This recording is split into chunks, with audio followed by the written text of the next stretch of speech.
There is a place that is spoken about only in whispers, a dark area that spawns the beginnings of urban legends, a place where anything can happen and usually does. During the light of day, it hides just outside of view, but when the sun goes down, spirits, creatures of the night, roam free, and things do go bump in the night. It is in every state and every country, and there is no escaping it, no matter how safe you feel behind your locked doors and latched windows. So we invite you to turn down the lights and turn up your radio while we join Dave Schrader and Tim Dennis, your hosts, on a journey into the darkness on the edge of town. And welcome to the show. I'm your host, Dave Schrader. Along with me this evening, Mr. Tim Dennis across the board.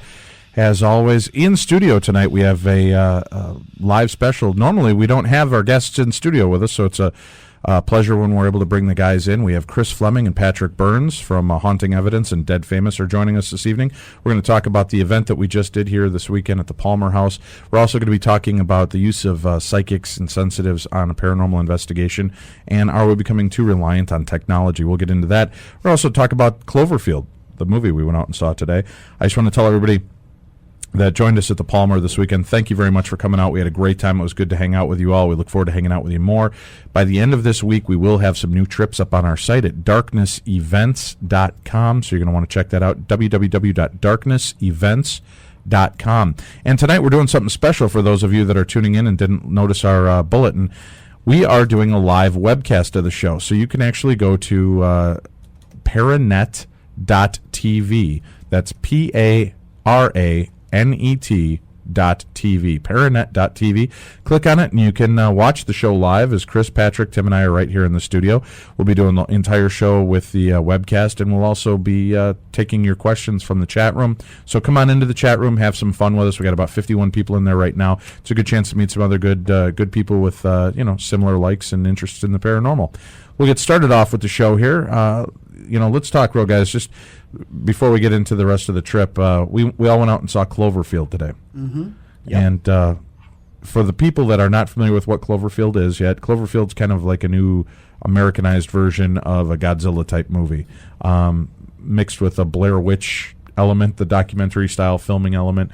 I will say, my brother texted me yesterday after he saw it, and he said I was nauseous the whole time, all that movement, and it got me today. I kept getting the sweats and my stomach was rolling while I was watching the movie. So if you are predisposed to motion sickness, do be careful, because that will get you. All you have to do is close your eyes. But overall, what did you guys think of the movie? I thought it was really cool. I mean, I actually felt intense, as if I was there. The movie's shot in a way from first person, as if you are part of the action through the entire movie. You don't really see any displaying shots of the scenes or anything. It's usually filmed from the one cameraman that's following everybody during the entire movie. I thought that was very compelling, because it got me feeling as if I was there with them, experiencing some of the things. So I thought it was pretty original in filmmaking. I totally agree with Chris. I saw the Blair Witch like everyone else did back in the 1990s, and I thought that was just a very unique, very groundbreaking way of making cinema, using the documentary-style first-person perspective, but I didn't think it would be anything that they could ever sustain. I didn't think they could ever actually film another movie using that first-person perspective with a camcorder, and they did it. They combined the Blair Witch with Godzilla. And wait, didn't you see One Night in Paris? That was shot with a hand. Right, okay. No idea what you're The second movie that they could make like that. Okay, I'm sorry. Chris, what are you talking about? You've got frequent flyer miles on that website. All right. Yeah, I thought it was good. After a couple hours, now that the movie's over, I don't know. Something about it just made me feel cheated. Maybe because, like you, Chris, and Patrick, we all grew up watching the big Kaiju movies, the Godzilla, Mothra, Gamera, Ultraman. Right, all those guys. And they, Right. There was just something dynamic to it. Even in the crappy rubber suits, there was just something to this. And though it felt like you were part of the action, Mm-hmm. I felt a disconnect from what the hell was going on there, which I guess is kind of how it must have seemed for the people when to go back to 9/11 when the planes hit the buildings. Mm-hmm. to not know what the hell's going on and have that disorientation. So, but that creates that fear, though. Right. I agree. That gives you that point. So I can see that fitting in really well. But I don't know. I just felt like there should have been something more to the monster for the little bits we got to see of it. Well, I mean, I can understand at the end of the movie when the credits start rolling. I mean, you're sitting there glued to the credits because you're expecting more. You want to see more. You want to know, there's spoilers here. You want to know where the monster came from, that type of stuff. That is what the sequel is for, my friend. Okay. Patrick's saying there's going to be a sequel here, and I'm like, I don't think so. There's totally going to be a sequel, and you are a captive audience, and you are too, and you know you will see it on opening day. Yes, you will. Of course. We didn't go this time on opening day. We waited 2 days. That was only because we couldn't. We wanted to. We tried. On the matinee. We tried to finagle a way out. See, but this movie reminded me a little bit of The Mist in dealing with the monster. Some of the scenes that you do see of the monster. But getting back to what you're saying, Dave, is you are there with them. These individuals that running around the city and with the cameraman, you don't know where this monster is, and you just can't look out a window and see him because you're on ground level. This monster is so big, he's hiding behind buildings, doing all these things throughout the city. You can hear some destruction, the military. So it's scary because at any time, this monster can be turning around the corner. Right. Well, I think that's what's compelling. Here in the chat room, Matt Drizzle brought the cowbell, whatever the hell that means, said, come on, guys, this was made by the same guy that made Lost. Like he's going to tell you everything in the first episode. Exactly. Very good point. Good point. We have a captive audience. Speaking of the Blair Witch and the Cloverfield movie, we have a really cool guest that we're going to have on next week. And for those of you that are not familiar with the show, there's a show out called Monster Quest. Chris, Patrick, have you guys heard of the show yet? Yeah, I've watched it. Okay, yeah, great I like show. it. This Wednesday, they're going to be covering some of the werewolf stories, Beast of Bray Road. There's the Michigan Dog Man. And I don't know if you guys have seen this. This is very Blair Witch feel to it. I recommend this to people. Go check it out at YouTube and type in Michigan Dog Man and watch this little video. This film was found, and it's from, I think, the early 70s. It's like an 8mm Super 8 film that was filmed, people out on their vacation, and it keeps cutting, kind of like Cloverfield did, cutting to different scenes. And at one point, as they're driving, you see this creature walking in the field. They pull over, and they kind of go after this to see what it is. And they finally come up on it, and when it turns around, it kind of moves like a gorilla. I mean, I thought it was a gorilla at first, but then all of a sudden it goes up on 2 legs and just hauls ass at him. Creepy as hell. And I was waiting for the sting, to be it was some kind of fake film footage. But then there's quotes from Eastman Kodak Company saying that this is original stock film footage. Looks like it was developed in about 1973 or whatever. Gives all this information about these things, and they had some experts weigh in on it. But it looks really frightening. So, it's amazing to me that it's 40 years later, and all of a sudden this footage is surfacing.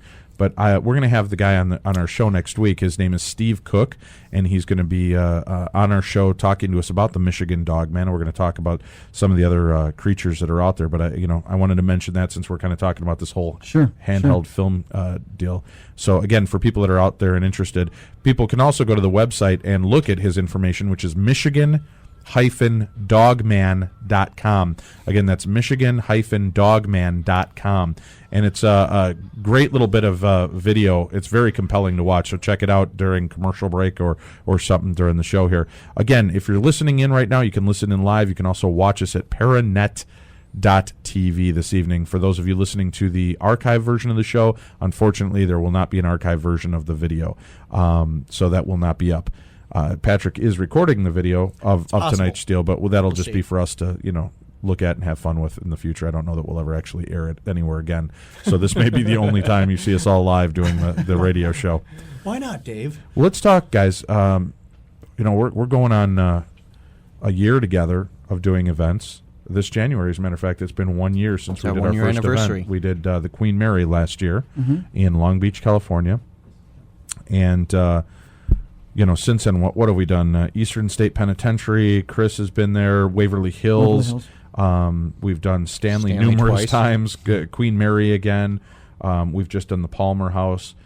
What do you guys? What's your take on bringing this out to the people and doing events like this? I mean, this isn't groundbreaking, but it certainly is done differently by bringing these type of trips out to people. What do you guys? Do you think that's a good way to help introduce people into the field of the paranormal and get a better handle on it? Well, the first thing I think is it's to get away from your regular regime of work, and being at home, getting out of the house, doing stuff. you see these TV shows, you read these books about investigating. This gives you a chance to get out there and go to those places. I mean, even, Patrick and I have talked in the past how exciting it is for us to just even be a part of this, to go to these places that we've always wanted to go to. I mean, like the Stanley Hotel, Waverly Hills. It gives us a chance to get out there, too. So I can just imagine, other fans out there of ghost hunting and of certain TV shows want to get out there also. And this is that opportunity that they can take advantage of. Now, I'll mention something real quick for the people in the room that are watching. I'm seeing questions pop up of how can I chat and watch this.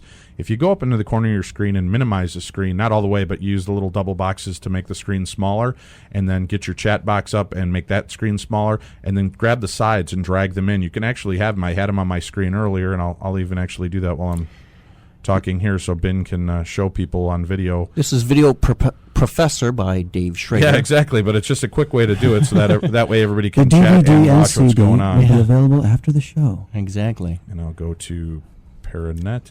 But eventually, go ahead and talk a little bit, Patrick, from your side. What do you think of the events and doing things like I this? love them. It is an absolute honor to connect with the fans and fellow paranormal investigators, and not only get a chance to meet these people, but learn from them as well. There seems to be this this predisposition that you go to these events, and Chris, myself, Jason and Grant at the big events that we do, that we're experts in this field, and I'm very adamant about pointing it out that there are no such things as paranormal experts. You can't be an expert in this field because it is a field of lots of uncertainties, lots of random events that we can't really quantify, we can't reproduce on command. And I enjoy, as much as meeting people, learning other people's techniques, learning what they're out there doing. Exactly. Great friend of mine, his name is Jason. He's with The Light out of New York City, Paranormal Research Group. Great guy. He's kind of coupled the groundbreaking work that Chris has done with the K2 meter using another device to confirm. He's kind of got a two-faceted approach to working with this device that he's developing to get not only a response on the K2 meter, but on this device he's developing as well. And, had we not done these events, I might not have ever had the chance to actually, talk with Jason at any kind of length about this device. So it's very much, as a researcher, for myself, it's very much a learning experience as well. Yeah, it's crazy to meet all these people at these events that have such great ideas on the paranormal and are putting them to work and are able to manipulate and change things over so quickly so that it adapts to what we're doing on investigations. And some of the, you think you know a lot about certain parts of the field, and then you bring up something, and all of a sudden one of these people in your audience that just looks like, the guy you'd be playing softball with on Sunday and drinking beers with, right? And all of a sudden he goes into this 20-minute dissertation of exactly why the polarizing light effects of a certain orb can be manufactured by using this camera lens, and he goes into this technical babble that you look at and you're like, amazing. Holy crap, how did you know that? Oh, well, I happen to used to work for Kodak Film, and I knew how to, and they give you this information. Awesome. And they're able to come up with just great background. And we do have some fun people. It's become like a family. We mention it whenever we're on here. You get kind of this cool family environment when we're doing these live events. And I will mention for the Queen Mary and Stanley event that we're going to be doing here in November and December, we're going to have Chris, we're going to have Patrick, Tim, myself, Jay, and Grant. And then it's pretty much a whole new lineup of speakers, including cryptozoologist Lauren Coleman will be joining us. We've got Jeff Ballinger, who's going to be out there, a fantastic author, a great speaker. He is. Yeah, and we've just got some great new speakers that we're going to be adding to the mix. Michael and Marty Perry are going to join us out at the Stanley this year in November. And just keep tuned. We're going to keep trying to add new speakers, new topics, so that the events are new. Aside from the celebrities, you get a chance to hear all new speakers as well. Let's go back now and start talking about the Palmer. Patrick, you made a good comment I liked about it, the fact that when we got there, you're like, oh my God, it's like the Stanley Light. It's this really cute little hotel. It is. It's got this antique feel to it, kind of like the Stanley, right, but it's just a reduced more version. Condensed, more condensed, more compressed. It is. Now, when you got there, Chris, you're a psychic, you're sensitive, you see dead people. Mm-hmm. When you got in there, was there any of this overwhelming feeling of, this place is overrun with spirits, or was it quiet to you? What was your first impression of the building when we My got first impression was it's cold. I'm staying inside. I get beat up for this because 20 degrees below everybody wants to zero. know in Minnesota. They're like, Dave, why are you doing an event in January? And my God, hand to God, go check the almanac. For the last 10 years, we've had the most mild winters ever in the state of Minnesota. And, especially around the Twin Cities area, I'm like, this is going to be nothing. And even if we would have had it last week, it was like 40, 45 degrees. This weekend, I think at one point we hit negative 28 degrees outside. People were just absolutely freezing. But this is why I moved to the south, by the way, to get away from this stuff. But no, getting back to your question, when I first got there, I just tried to get acclimated in the room, everything, and say hi to everybody. And it was interesting. The first night going into the basement doing the investigation. You want to start talking about some of the stuff that happened now? Yeah. Well, sure, yeah. Well, but I want to know. I mean, what floor? As a psychic sensitive, because Patch and I, we don't really have any. We're totally insensitive. Where did we you tell feel when you that. first walked in there? What floor did you really get hit with that you thought, boy, this is going to be the floor I'm excited to investigate? The basement, because when I got there, Kelly came to me and said, there's something going on in the basement. Do you want to go down there? So Kelly, I went down there with her, and right away I felt it as if they were all down there. So it was intriguing because I got the opportunity Friday night to take everybody down there for the first time, and it was amazing. And it is creepy in the dark, isn't it? It's very when you go down there with creepy, the lights on, it's just kind of this old-looking building basement, and when those lights go out, man, that's just a from the really 1800s, creepy place to be. Yeah, 1800s. Actually, the original building there, I guess, burned down, and then it was rebuilt again in 1901 or so. So yeah, but I'm told the foundation is original. That's correct. Yeah. So we've had that happen. So now we started. Again, with our events, what we do is we usually have the first night kind of a meet and greet and a socializing time, and we stream the show like you're watching it right now. We're going to be trying to stream some of the other live events as we go forward so that you'll be able to partake in the live events and hear all the great speakers that we have. By the way, it looks like we have about 57 viewers for the stream. Oh, good. So people tonight. are just checking it out and finding it. And you can check that out by going, again, to paranet.tv. And after we do our little meet and greets on the first night, then we broke down for the smaller event to do ghost hunting for 2 nights. We sent Chris off to the basement, Patrick up to the 3rd floor. Then we had Lisa Hottinger from the Twin Cities Paranormal Society, who has investigated this location, I think, about 7-8 times, along with Teresa. They went on the 2nd floor, and they were doing the investigation. They were leading it. And then Tim and I kind of stayed on the main floor where we led some EVP talks and seminars. The first night, second night, we did the Frank's Box demonstrations, which we actually aired live over the webcast. But you guys went down for your first. Now, we know that you were in the basement. That kind of creeped you out. But Patrick, when you went up to 3rd floor, being a paranormal investigator, again, let me ask you, maybe when you started doing the events, or the event there, when you came in the building, did you get any feel of thick, haunted, weird, creepy feel at all? Or because it felt very homey to me. I don't feel it. As a matter of fact, I slept more soundly at the Palmer Hotel than I have at any event we've ever done. It is. It really was. As Chris is over there. Still yawning, still tired. Yeah, we're always sleep deprived when we do these events because we're up investigating till 4 or 5 o'clock in the morning. It's a long day for us. I usually don't have too much trouble falling asleep. In fact, Tim gave me a 4-hour energy drink about an hour and a half before I fell asleep on Friday night, and I was still able to fall asleep. I was beat. Yeah. So you didn't get any kind of thick, creepy feeling? No, totally not at all. It was very, like you said, very homey, very comfortable. It was a very comfortable feeling there. I got the feeling when I went in there this time. I worried. I was like, oh, crap, this doesn't feel haunted to me at all. I was worried because of the people coming there. That it just didn't have that sense of creepiness to me or like there was some bad juju going on, Now, you started off on the 3rd floor. First night of investigations, what kind of stuff went on for you? Not a whole lot, to be perfectly honest. Okay, lie now. Okay, I threw my tooth. Oh, my God! No, seriously, we basically staked ourselves out in room 17, and I had one of the Shack Hack Frank's boxes in there with me. We got a few EVPs that came through. We did some EVP sessions, then we did the box sessions, and this was the crazy denominator for the span of the event was how many times it sounded like my voice came through on the Frank's box. Patrick Burns, Trick.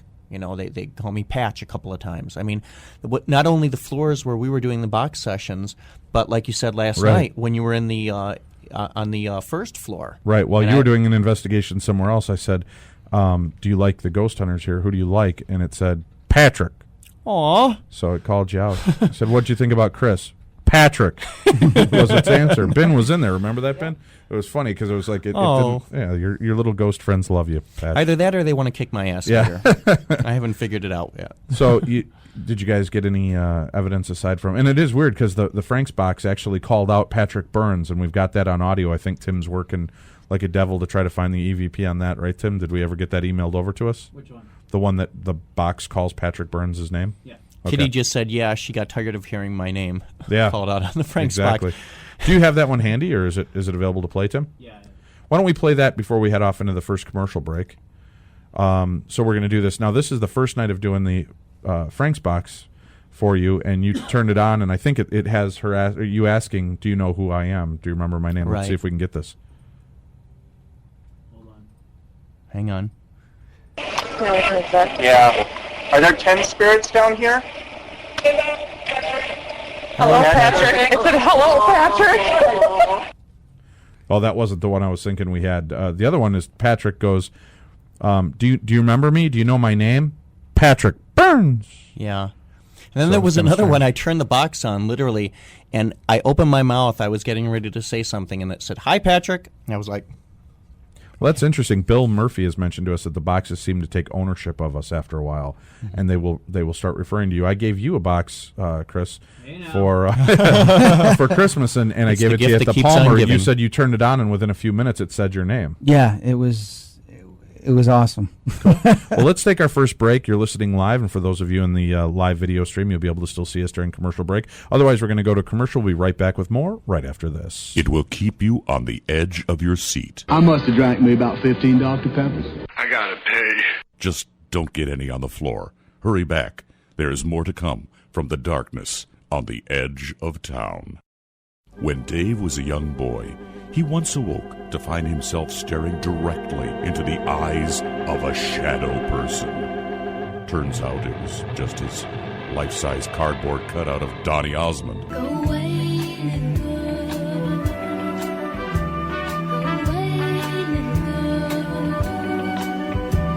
Welcome back to the darkness on the edge of town. And welcome back to the show.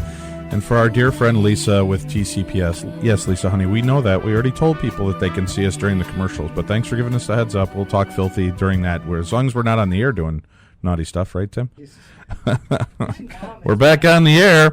All right. Anyway, back to... The Internet's not regulated by the FCC. I don't know them. Yes. But anyway, here we are back on the show. We're talking about the different things. Now, what other EV... well, we'll get back to EVPs when Tim comes back in a minute here. But, okay, so, Chris, you started off in the basement on the first night. What kind of experiences can you tell us you had with the team when you were investigating? Three things. One, of course, we were getting some K2 meter readings, which you can pretty much get anywhere when you're doing investigations, when you come in contact with a spirit. The other thing was we got the temperature to drop using one of my infrascans. We had the temperature drop about 20 degrees. Yeah, I heard that you had that happen 2 or 3 times. Oh, right? yeah, we did it. We did it upstairs on the 3rd floor, too, which was dramatic results. Yeah, everybody got to witness it. I made sure that everybody was gathered around. We started out with the control reading about 72 degrees, and we got it to go down, I think it was like 50. And everybody witnessed it, and it was cool to see. Same thing that happened on Ghost Hunters. But the most dramatic thing that happened in the basement was this one girl who's been to some of our events, pretty quiet, reserved. Right. Kim? She had a walk-in. She started feeling a little bit uneasy. We were right near the one part of the basement where they found bones. They believed that there was a body that was buried underneath the stairs there. And they haven't dug far enough, but they did receive some bones, and from what they're telling me, the bones just disappeared. We were right by there, and Kim started feeling really uneasy. I asked her, okay, have you eaten? Have you been drinking? Hypoglycemic? Are you tired? And to all of which she said no. Well, then she says, I really, really don't feel good. I'm feeling very, very like I'm going to pass out. Well, a friend of mine, Chris, was videotaping the whole thing. We caught an anomaly that was flying around her and headed right towards her. You then see me walk around.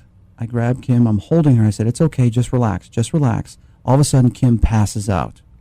Do you think maybe she passed out because you were holding her? No. They're going to say that in the chat room, so I'm going to throw it out there. No, what we were dealing with, it's not demonic possession. All Okay. it is a spirit or ghost that was trying to make contact with us. Now, because I channel, sometimes I do non-local communication. I wasn't doing that. What tends to happen in a lot of investigations is someone else that's there tends to have walk-in. Why? I can't Is it a fully walk-in explain. or is it an energy drain? Or is the spirit like kind of leeching off that energy? Well, that's a good point. You said that because Right. looking at the video, we do see an anomaly come out of her, and then another one swings around and goes right back towards her. So yes, it was draining the energy. But what can happen is if that energy stays there, it then begins to try to communicate through that person, which I was hoping which would happen. And just so everybody knows, there was no danger involved. She was very calm. I was very calm. Everybody else was. We were trying to establish a form of communication. Needless to say, unfortunately, the spirit did not last that long in her and eventually left. She felt fine as soon as she was removed from the location. But the fact that we got this on video and it was a collective experience, I think to me it was just amazing for everybody else to see what goes on when you're dealing with a spirit that is possible possession or a walk-in. You know, Marley from our chat room wants to know, why do you think somebody would faint when something like that happens? Do you think it is just because of the flux of energy and the transference? Very possible. Now, I'm not a scientist. I'm not a doctor, so I can't explain what happens to the body. What I can tell you, though, is when another soul or spirit comes into the body, tries to meld with yours or push you out, you tend to just go to sleep. I don't know why. I don't know how, but that's what happens. All right. Now, so after you had that experience, what other communication did you have that night? Other than the fact your teeth were chattering from being 90 degrees below zero in the basement of an old building. No, it was interesting that there was a male down there. There was a female. There was a little boy also. And in one room, there was a gentleman that, I wouldn't call him a gentleman. He wasn't really that nice of a guy. Right. But didn't want us there. It was pretty much, he was like, get out of here, you know, that type of stuff. And he's actually the one, I believe, that affected Kim. We then had the temperature go down, which I asked him to bring the temperature down, and I think that was pretty cool. There wasn't really any long conversations going on, a little bit of place memory and history of the place, dealing with that there was livestock that I felt that was in there, the fire, which Kelly confirmed. Also that there was something violent that used to go on there in the basement. So it was interesting getting that type of place memory. But I think the most of the communication that I did was on the third floor the second night. Okay, well, why don't you go ahead and tell us a little bit about the communication you were making there? On the third floor the second night, some people were in there earlier and told me that they were using the Radio Shack type Frank's box, and the spirits were asking for my name in room 22. So I decided to go in there with this device, which I tried using in the basement with not much success. Well, we go in there, and sure enough, it says my name, and I ask it, what room am I staying in? And it sounded like children all together saying 18.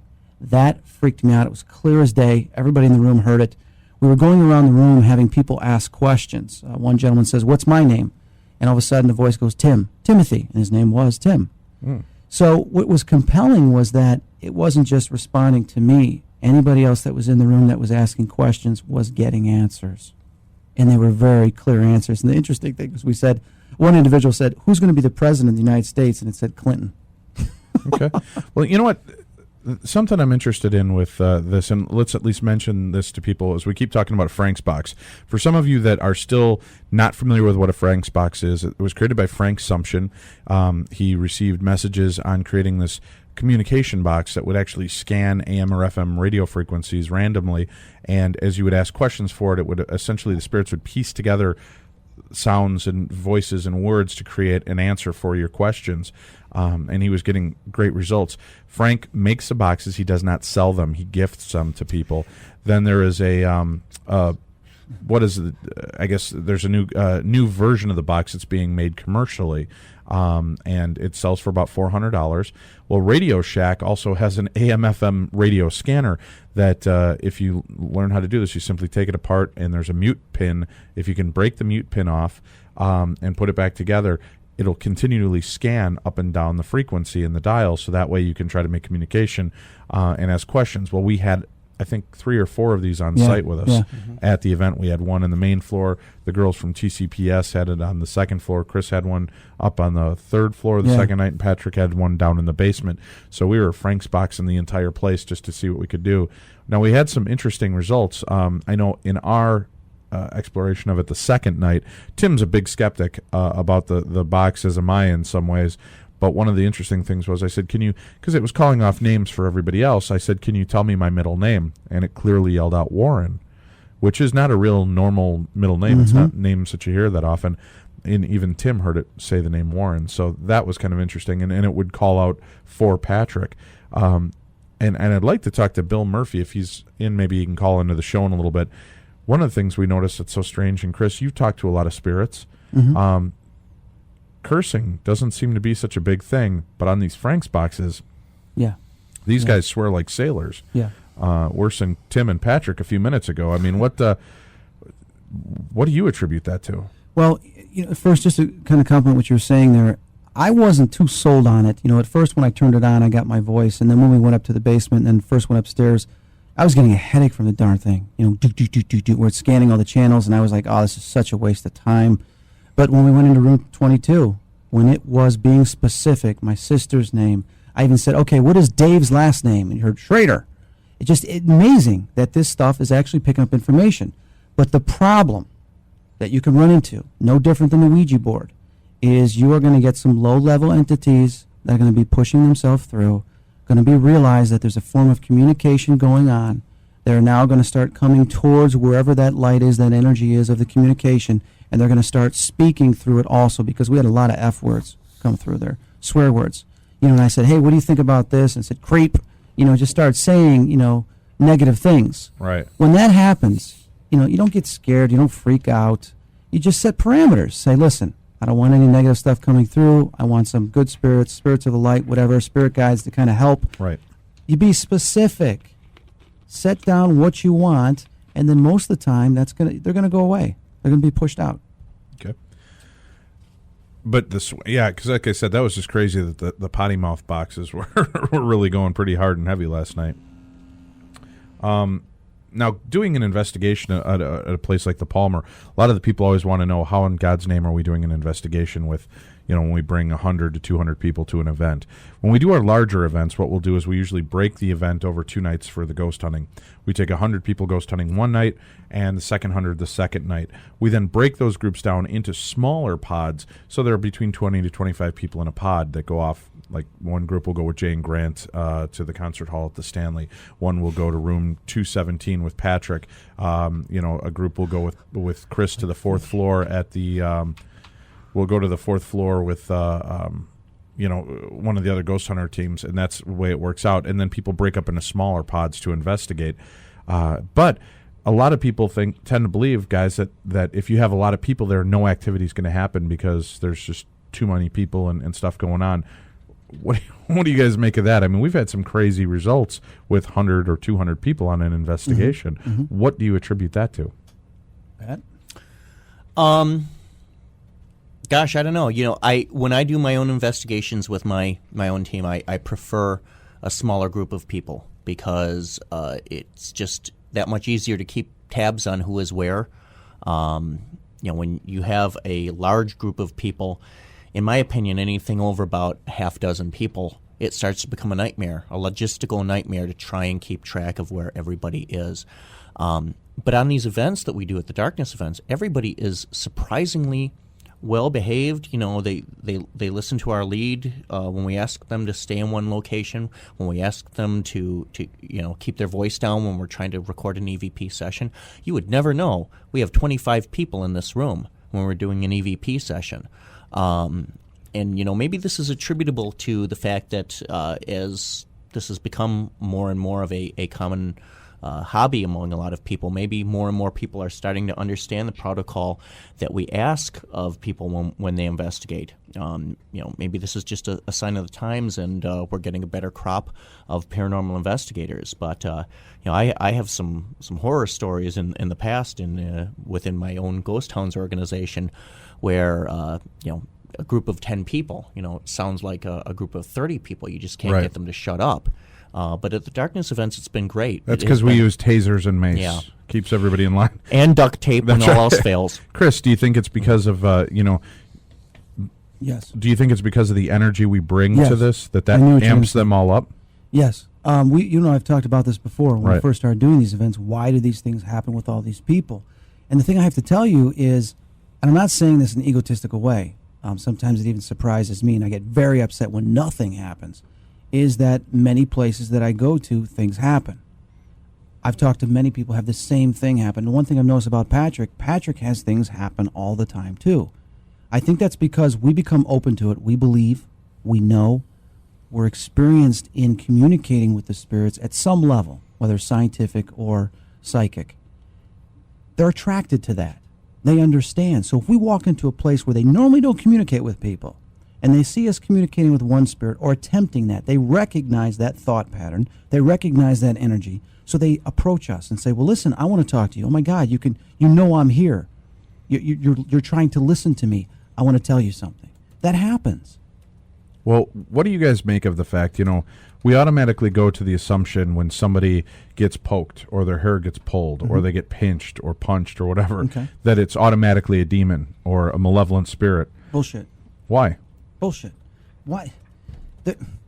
Is every single person that does something wrong or says something wrong a criminal? No, they're not. Right. Okay? Why is it we feel that something we don't see because it does something and it scares us, that it's a demon?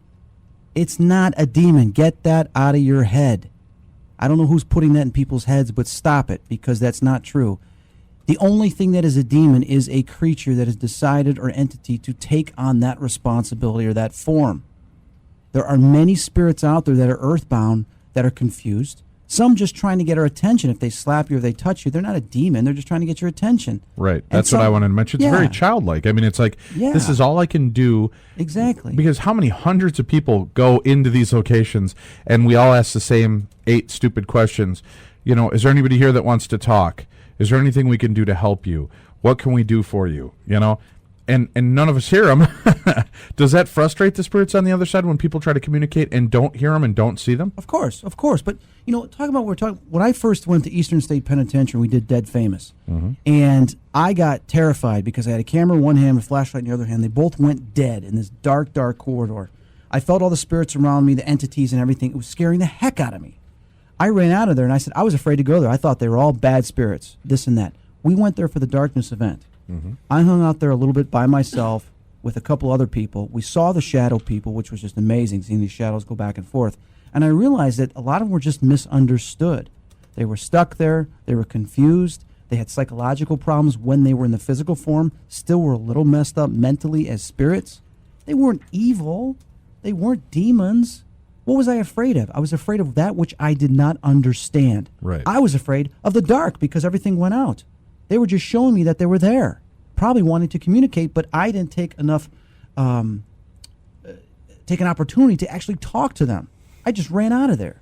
So what we have to understand is sometimes our fears get the better of us and put things in our heads when we really just need to step back, observe, and understand that someone's trying to reach out to us. Good point. We're going to take our second break. For those of you that are interested in more information, you can check out the Palmer House online. You can also go to Twin Cities Paranormal Society. They've done a number of investigations there where they've got some of their evidence up. We've got some EVPs and some information we're going to share here in a few minutes. We'll be back with all of that and more of your questions right after this. Are UFOs real? Does Bigfoot exist? Was Emily Rose really possessed? Who is the next American Idol? She bangs! She bangs! Oh, baby, when she moves, she moves. Thank you. Thank you. We try to answer these questions and more each week on The Darkness on the Edge of Town. Are you ready for some adventure, swashbuckling action, pirates, high seas battles? How about a little history, romance, and haunting Celtic mysticism thrown into the mix? If so, you have got to read The Rollicking Adventures of Tam O'Hare, the new book by author-illustrator Scotty Roberts, set in England, Ireland, and Scotland of the 16th century.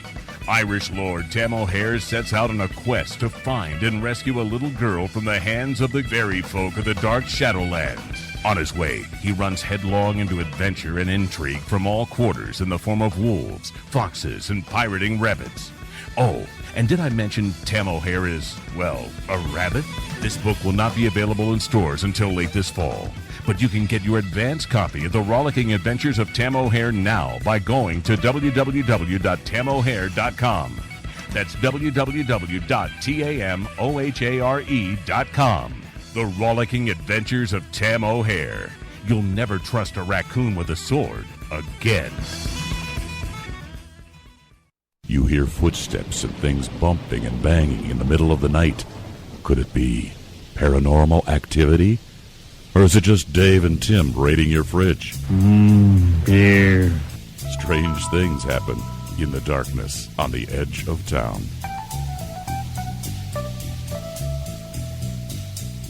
Welcome back to the show. You're listening to Darkness on the Edge of Town Paranormal Radio Show tonight. Why? I don't know. The guys are just chatting. I guess they don't realize we're on the air, Tim. New kids on the block.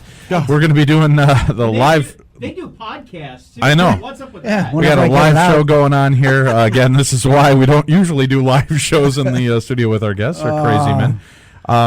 And we're doing a podcast for people that are just, or webcast, people that are just tuning in. If you have an interest, you can watch this online tonight at paranet.tv.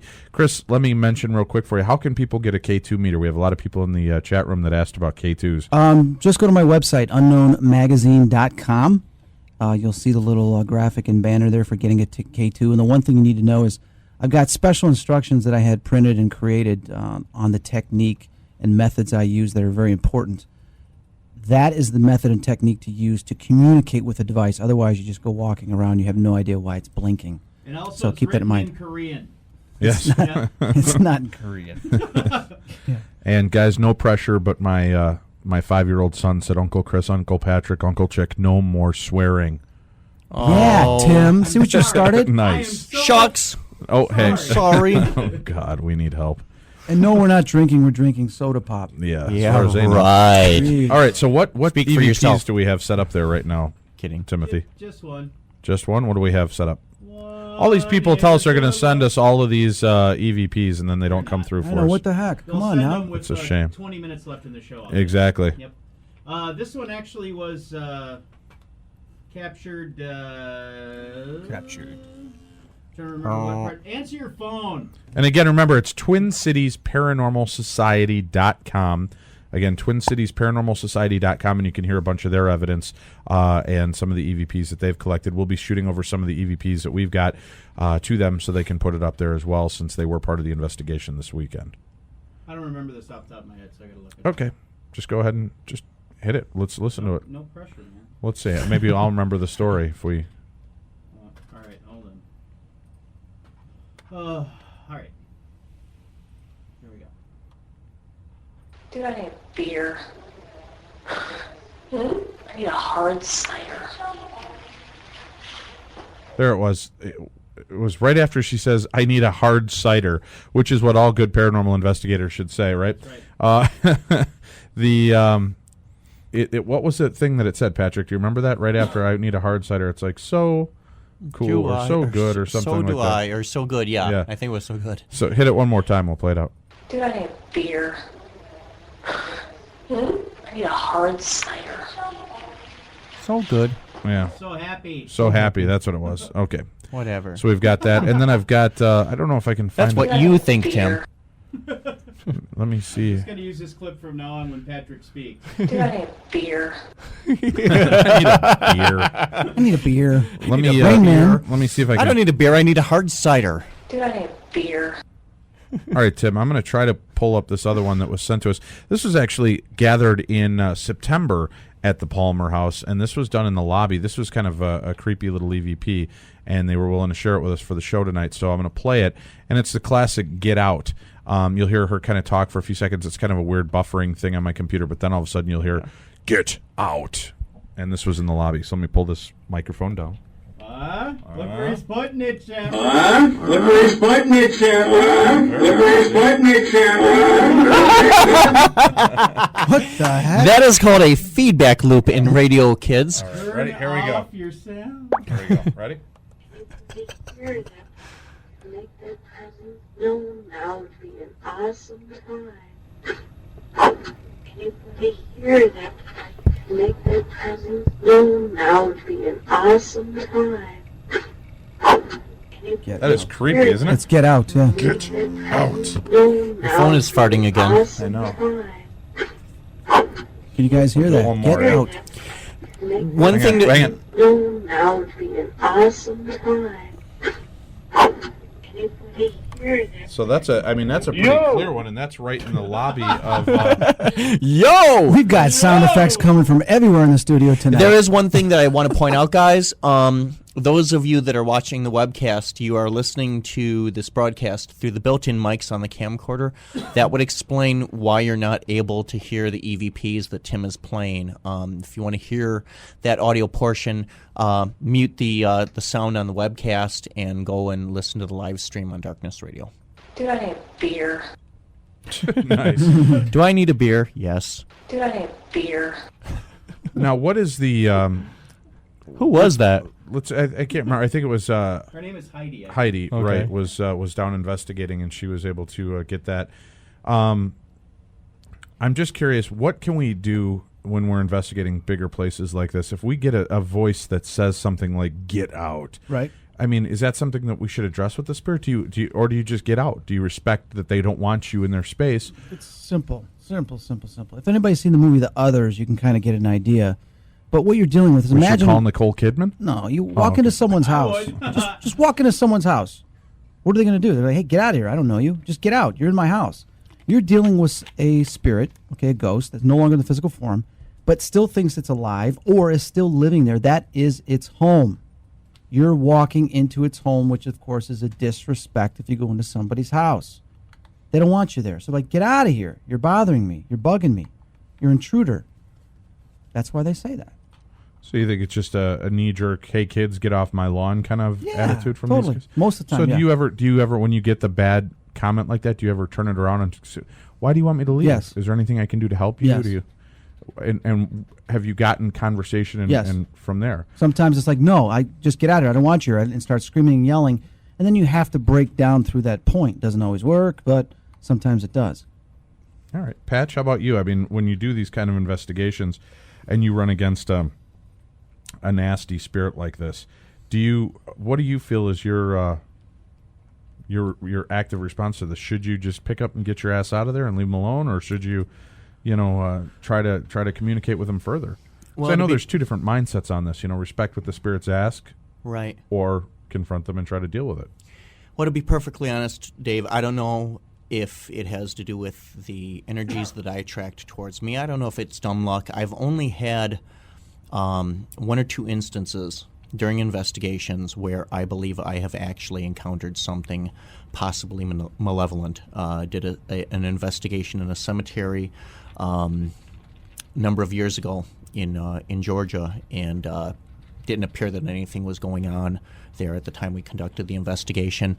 And then I get home, and I'm in the bathroom getting undressed, getting ready for bed, and I notice that I have scratch marks on my arm, going across my torso, across the lower portion of my left arm, and on my leg. Rough night, huh, Pat? Yeah. Got to be careful with those $15 hookers, man. Hey, Valentine's right around the corner. You're not supposed to go into that aspect of the story. Gotta pay to play, buddy. Right. Yeah, I heard you were an animal.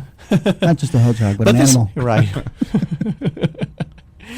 But this is I think, really the one and only time, Dave, that I've ever had something really quote-unquote bad happen. And I don't even know if you could consider that an injury. They were very light scratch marks on my skin, and they disappeared after a day or two. Or so he told the wife. That's hence where you the guys are scratch marks came impossible. from. You're going to get me busted here. Hey, Come man, on. You're a target right now. I am, totally. I'm always a target. But, if I ever encounter anything, I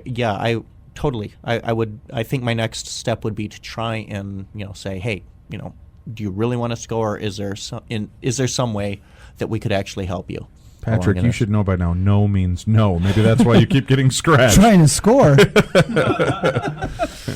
All right, I'm just going to... The line, would you like to see my Frank's box, never works. You should know that. Like you all thought that us coming in here was going to make this a regular darkness show. Come on now. This We're out of here's control. classy. We got TV.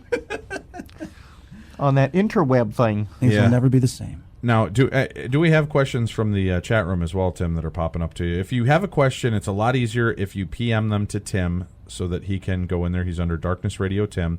PM the questions to him because we can't keep up with how fast the chat room is buzzing through.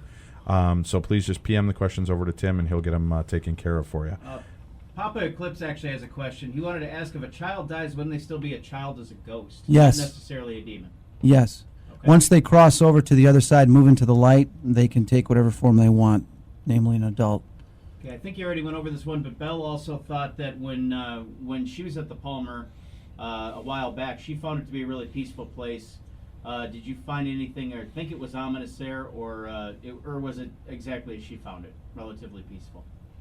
Well, I think it was very peaceful in many spots, but I do think there's a couple spirits there that were unrest, weren't too happy.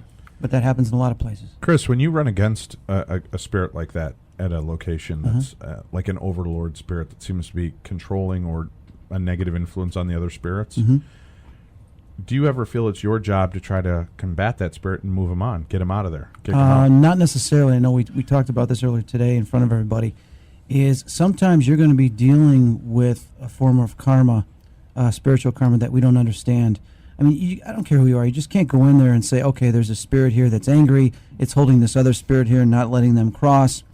You can't see them. Even though you may be able to communicate with them slightly as a psychic or medium, you have no way of really knowing the spiritual development that's going on or their understanding of what is occurring in that particular situation with both of those spirits. So there could be something going on that's a spiritual development for both of them that has to happen. And if you intrude or try to prevent that, you could be affecting their karma or their destiny.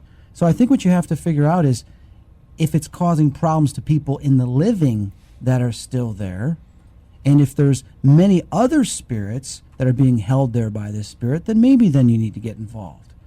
But how do we really know that just by us getting involved, we're going to help that spirit? How do we know? Yep. I think it's a pretty good question. What'd you say, Tim? We're about 30 seconds from theme. I got a really good question when we come back from the top of the hour. Okay, we're going to come back after the top of the hour. We're going to be coming back with Chris and Patrick. We're going to be talking about the use of psychics and sensitives on a paranormal investigation. When is it a good idea? What are tips and hints that we should use when investigating with a psychic? And we'll also be talking to Patrick, our current ghost geek here, about technology in the paranormal field. And are we becoming too dependent on it or on psychics? So stay with us. We'll be taking your questions. We'll be talking more, and you'll be able to see us on paranet.tv. You can watch it live and see a little bit of our fun. So check it out, and we'll be back with you. As long as we can keep the technical errors out of control. Things are going crazy here. Too much technology. That's right, too much technology. So stay tuned. Listen to the Darkness on the Edge of Town Paranormal Radio Show. Thanks for joining us here. We'll be back with Hour 2 in a few minutes.